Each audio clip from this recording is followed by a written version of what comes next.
It was a road trip that went terribly wrong in the BC wilderness, and a Surrey woman is sharing her story exclusively with CTV News tonight. Her car broke down in the middle of nowhere, and her quick thinking may have been the key to her survival. CTV's Penny Daflos with her story.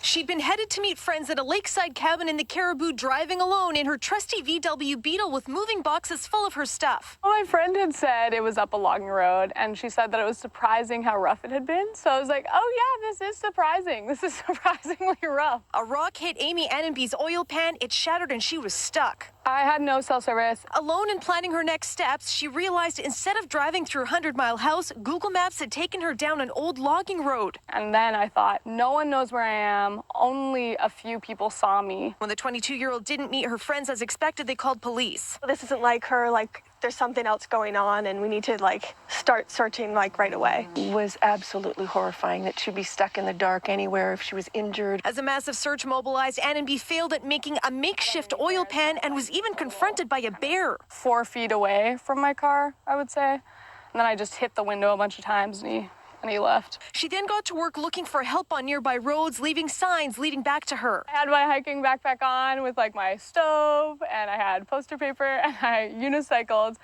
5 kilometers to the end of the road. She even pushed her car into the middle of the road, and then to make it even easier for aerial searchers to find her, she actually surrounded it with road signs so that she wouldn't miss her chance at a rescue. They passed by probably 7 times.